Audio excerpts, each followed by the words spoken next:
यदि आप जेपीएससी की तैयारी कर रहे हैं तो ऑनलाइन टेस्ट सीरीज के लिए डाउनलोड करें आज ही हमारा app. Hello good morning everyone, welcome to JL Jharkhand lives Jharkhand number 1 YouTube study channel. दोस्तों आज है 25 मार्च और हम लोग यहाँ पर आज 25 मार्च के झारखंड के महत्वपूर्ण करेंट अफेयर क्वेश्चंस देखने वाले हैं। तो दोस्तों अगर आप जेएल झारखंड लाइव चैनल में अगर नए हैं तो सबसे पहले चैनल को जरूर सब्सक्राइब कर लीजिए और साथ ही जो बेल आइकन बना हुआ है उसको प्रेस कर लीजिए ताकि आगे का जो भी अपडेट से अगर वीडियो आएगी नोटिफिकेशन सबसे पहले आपको यहाँ पर मिल जाया करेगी। तो दोस्तों चैनल को जरूर सब्सक्राइब कर लीजिए और पीडीएफ के लिए आप हमारे टेलीग्राम ग्रुप ज्वाइन कर लीजिए। वीडियो के नीचे आपको डिस्क्रिप्शन में लिंक मिल जाएगी, आप वहां पर क्लिक कर हमारा टेलीग्राम ग्रुप ज्वाइन कर सकते हैं। डेली शाम के 7 बजे वहां पर पीडीएफ प्रोवाइड कर दी जाती है, तो पीडीएफ के लिए हमारा टेलीग्राम ग्रुप जरूर ज्वाइन कर लीजिए।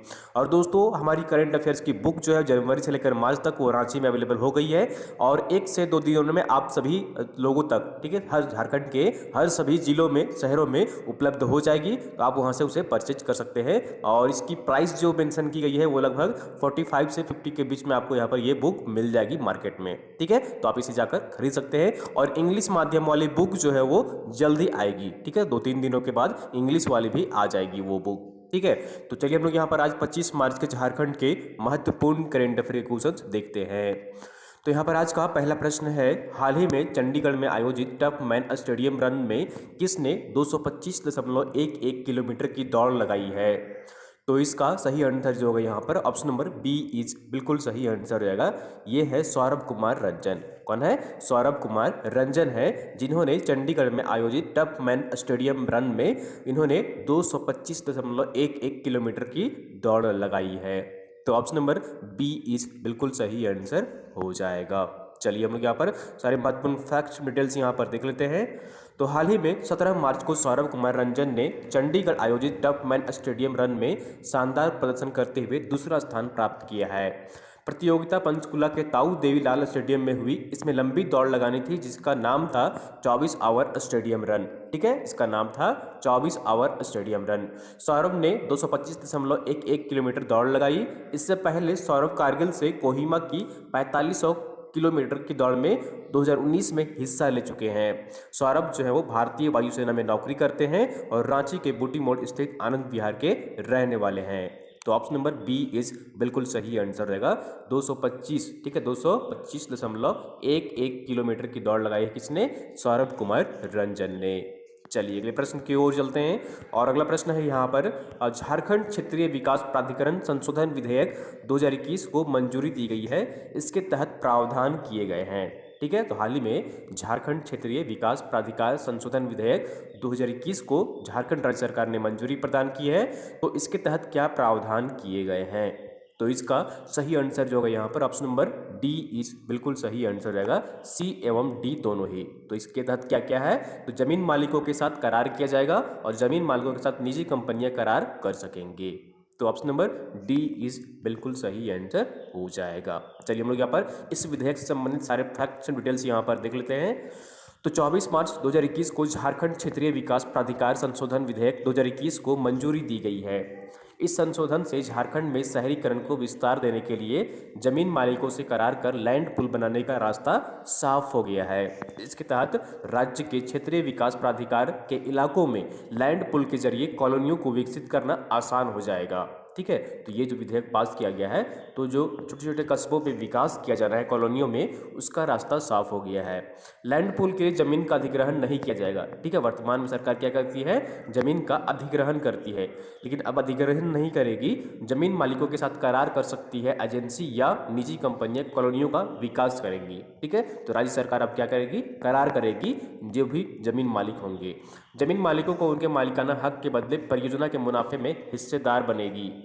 इसकी शर्तें करार के समय तय होंगी। लैंड पूल के तहत राज्य सरकार जमीन को सरकारी या निजी कंपनियों को सौंपने से पहले वहां सड़क, बिजली, पानी, सीवेज, ड्रेनेज, पार्क और दूसरे इंफ्रास्ट्रक्चर का विकास करेगी। इस आधार पर जमीन मालिकों को इस बड़े मूल्य के आधार पर परियोजना में हिस्सेदारी मिलेगी। कई मामलों में सरकार सड़क या सीवरेज ड्रेनेज का जमीन छांटने के बाद अनुपातिक हिस्सेदारी के आधार पर जमीन मालिकों को खुद की जमीन बेचने को छूट दे सकती है। इसका अर्थ है, शॉर्ट में यहाँ पर समझिए, तो इसका मकसद जो है वो राज्य सरकार इंफ्रास्ट्रक्चर विकास के लिए जमीन अधिग्रहण की जटिल प्रक्रियाओं से बचना चाहती है। यानी अब जमीन अधिग्रहण नहीं करेगी, ठीक है, कॉलोनियों में, यहाँ पर जो राज्य के शहर में, शहरी क्षेत्रों में यहाँ पर जमीन का अधिग्रहण नहीं करेगी, करार करेगी जमीन मालिक के साथ। इसके लिए लैंड पूल का आसान विकल्प अपनाना चाहती है। जबकि झारखंड सरकार के किसी भी कानून में लैंड पूल की व्यवस्था नहीं है, क्षेत्रीय विकास प्राधिकार अधिनियम में संशोधन कर इसका प्रावधान किया गया है। तो लैंड पूल की व्यवस्था अभी तक नहीं थी, तो अब यहाँ पर राज्य सरकार द्वारा की गई है लैंड पूल की व्यवस्था।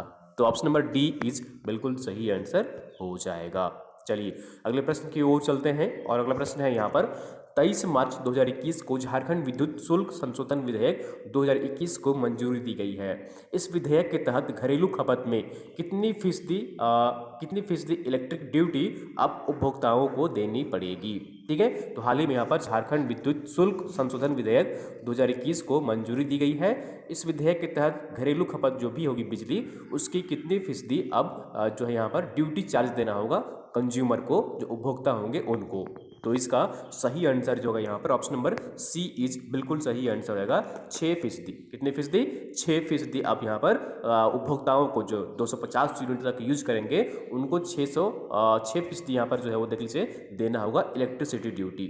तो ऑप्शन नंबर सी इज बिल्कुल सही आंसर हो जाएगा। चलिए हम लोग यहाँ पर सारे महत्वपूर्ण फैक्ट्स और डिटेल्स यहाँ पर देख लेते हैं। तो राज्य सरकार ने 23 मार्च 2021 को झारखंड विद्युत शुल्क संशोधन विधेयक 2021 को मंजूरी प्रदान की है। इस विधेयक के तहत अब घरेलू खपत के लिए बिजली का उपभोग करने वाले उपभोक्ताओं को अब बिजली बिल का 6% इलेक्ट्रिक ड्यूटी के रूप में चुकाना होगा।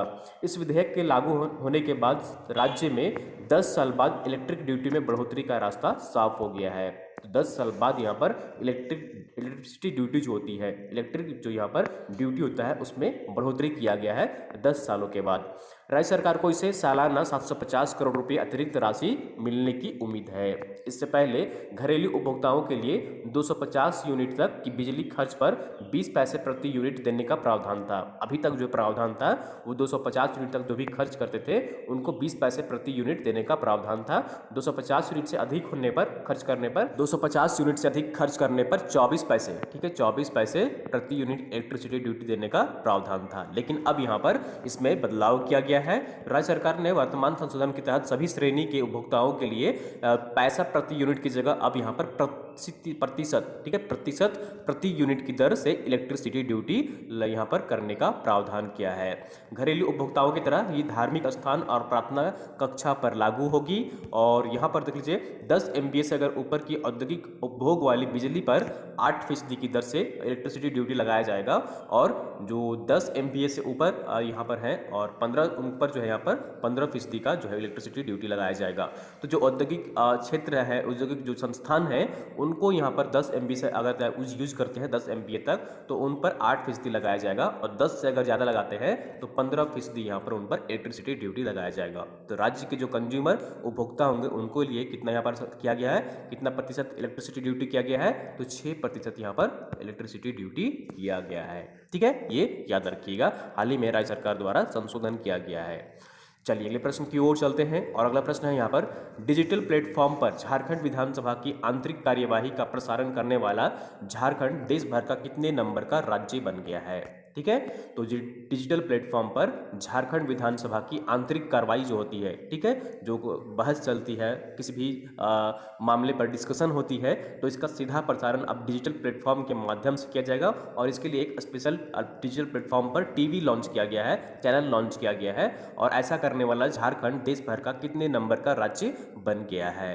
तो इसका सही आंसर जो होगा यहाँ पर ऑप्शन नंबर बी इज बिल्कुल सही आंसर रहेगा। तो यह दूसरा राज्य बन गया है। कितने नंबर का राज्य बन गया है? दूसरा राज्य बन गया है। तो ऑप्शन नंबर बी इज बिल्कुल सही आंसर हो जाएगा। चलिए हम लोग यहाँ पर और भी डिटेल्स में देख लेते हैं। तो मुख्यमंत्री हेमंत सोरेन ने 23 मार्च 2021 को झारखंड विधानसभा टीवी का लोकार्पण किया है। याद रखिएगा, झारखंड विधानसभा टीवी का लोकार्पण किया है। डिजिटल प्लेटफॉर्म पर लोकतंत्र के मंदिर को नजदीक से आम जनता इसे देख सकेंगे। जहां पहले सिर्फ दूरदर्शन या विविध भारती ही खबरों का माध्यम हुआ करता था, अब डिजिटल प्लेटफॉर्म पर विधानसभा की कार्यवाही अधिक लोगों तक पहुंच सके। इसके लिए झारखंड विधानसभा टीवी की शुरुआत की गई है। झारखंड विधानसभा टीवी की शुरुआत करने वाला झारखंड देश भर का दूसरा राज्य बन गया है जहां की आंतरिक कार्यवाही का प्रसारण करने के लिए डिजिटल प्लेटफॉर्म पर टीवी शुरू किया गया है। झारखंड विधानसभा अध्यक्ष रविंद्रनाथ महतो ने कहा है कि इसकी प्रेरणा हमें लोकसभा टीवी से मिली है। तो ऑप्शन नंबर यहाँ पर जो होगा कौन सा हो जाएगा, बी इज बिल्कुल सही आंसर रहेगा। झारखंड ऐसा करने वाला दूसरा राज्य बन गया है। चलिए अगले प्रश्न की ओर चलते हैं और अगला प्रश्न है यहाँ पर, राज्य के वृद्ध व्यक्ति, ठीक है, राज्य के वृद्ध व्यक्ति जो 60 साल की उम्र से अधिक हैं और जिन्हें वृद्धावस्था में पेंशन का लाभ नहीं मिल पा रहा है, उन्हें राज्य सरकार कितने किलो चावल प्रति माह उपलब्ध कराएगी। ठीक है, तो जो वृद्ध है और उनको वृद्धा पेंशन अभी तक नहीं मिल पा रहा है, तो ऐसे यहाँ पर जो 60 साल से उम्र के से अधिक जो होंगे उनको कितने जो है यहाँ पर प्रति महीने कितने चावल दिए जाएंगे, कितने किलो चावल देने का सरकार ने फैसला किया है। तो इसका सही आंसर जो है यहाँ पर ऑप्शन नंबर बी इज बिल्कुल सही आंसर रहेगा। 10 किलो, कितना, 10 किलो यहाँ पर जो है वो देने का फैसला किया है राज्य सरकार ने। ठीक है, तो जो 60 साल से की उम्र से अधिक है और जिन्हें वृद्धावस्था में पेंशन नहीं मिल पा रहा है, तो ऐसे यहाँ पर व्यक्तियों को, ऐसे जो लोग होंगे उनको 10 किलो प्रति माह यहाँ पर चावल राज्य सरकार उपलब्ध कराएगी जन वितरण प्रणाली के माध्यम से। तो ऑप्शन नंबर बी इज बिल्कुल सही आंसर हो जाएगा। तो यहाँ पर देख लीजिए, राज्य के वैसे वृद्ध जो 60 साल की उम्र से अधिक है और यहाँ पर देख लीजिए वृद्धावस्था पेंशन का लाभ नहीं मिल पा रहा है, उन्हें राज्य सरकार 10 किलो चावल हर माह देगी। यह चावल अन्नपूर्णा योजना के तहत उन्हें निःशुल्क उपलब्ध कराया जाएगा।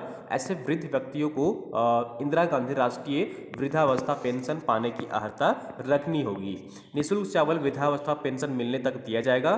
पेंशन शुरू होने के बाद इसका भुगतान नहीं किया जाएगा। ठीक है, तो उनका जब तक कार्ड नहीं बन जाता है, वृद्धावस्था पेंशन नहीं मिलने लगता है, तब तक उन्हें यह जो सुविधा है वो उपलब्ध कराई जाएगी। प्रति माह 10 किलो चावल दिया जाएगा। तो ऑप्शन नंबर यहाँ पर जो होगा सी इज बिल्कुल सही आंसर हो जाएगा। 10 किलो प्रति माह राज्य सरकार ने चावल देने का फैसला किया है।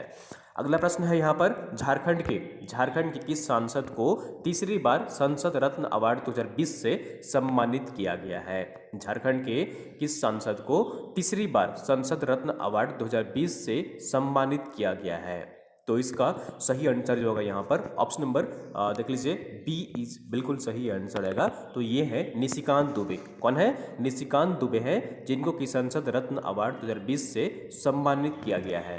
तो ऑप्शन नंबर बी इज बिल्कुल सही आंसर हो जाएगा। ठीक है, संसद रत्न अवार्ड 2020 से इनको सम्मानित किया गया है, निशिकांत दुबे को सम्मानित किया गया है कि जो कि झारखंड के गोड्डा से सांसद हैं। तो यहाँ पर देख लीजिए, झारखंड की गोड्डा लोकसभा से भाजपा सांसद निशिकांत दुबे को एक बार फिर से संसद रत्न अवार्ड दिया गया है। 17वीं लोकसभा में प्रथम वर्ष के दौरान उनके समग्र गुणात्मक प्रदर्शन और व्यक्तिगत प्रयासों के लिए उन्हें संसद रत्न पुरस्कार से नवाजा गया है। सांसद निशिकांत दुबे को तीसरी बार संसद रत्न पुरस्कार से सम्मानित किया गया है। संसद रत्न पुरस्कार की स्थापना वर्ष 2010 में पूर्व राष्ट्रपति डॉक्टर APJ अब्दुल कलाम द्वारा शुरू की गई थी। तो ऑप्शन नंबर यहाँ बी और इज बिल्कुल सही आंसर आएगा। झारखंड से कौन है? तो झारखंड से संसद रत्न जिनको दिया गया है वो है निशिकांत दुबे, जैसा कि आप यहाँ पर पिक्चर में देख पा रहे हैं। चलिए अगले प्रश्न की ओर चलते हैं और अगला प्रश्न यहाँ पर है आंसर ऑफ द डे है। पिछले वीडियो में आपसे प्रश्न पूछा गया था कि हाल ही में परमवीर सृजन सम्मान से किसे सम्मानित किया गया है। तो इसका सही आंसर जो होगा यहाँ पर ऑप्शन नंबर सी इज बिल्कुल सही आंसर रहेगा। ये है डॉक्टर रजनी शर्मा चंदा। और आप लोगों ने मैक्सिमम लोग इसका सही आंसर कमेंट किए थे, जैसा कि मैं कमेंट बॉक्स में देख पा रहा था। तो डॉक्टर रजनी शर्मा चंदा हैं, जिनको कि परमवीर सृजन सम्मान से सम्मानित किया गया है। तो ऑप्शन नंबर सी इज बिल्कुल सही आंसर हो जाएगा। तो यहाँ पर देख लीजिए, देश के परमवीर चक्र विजेताओं की सर्वोच्च वीरता का अंतर्राष्ट्रीय काव्य ग्रंथ भारत के 21 परमवीर का लोकार्पण दिल्ली के हिंदी भवन में संपन्न हुआ है। इस काव्य ग्रंथ में रांची के रचनाकार डॉक्टर रजनी शर्मा चंदा के द्वारा भारत के परमवीर चक्र विजेता अल्बर्ट एक्का को समर्पित रचना को भी सम्मिलित किया गया है। उन्होंने परमवीर चक्र विजेता अल्बर्ट एक्का के शौर्य को बखूबी उल्लेख किया है। इस कार्य के लिए उन्हें परमवीर सृजन सम्मान से सम्मानित किया गया है। तो ऑप्शन नंबर सी इज बिल्कुल सही आंसर हो जाएगा। चलिए हम लोग यहाँ पर आज का प्रश्न देख लेते हैं। क्वेश्चन ऑफ द डे है यहाँ पर, हाल ही में 16 फरवरी 2021 को झारखंड के राज्यपाल एम रामा जोइस का निधन हो गया है।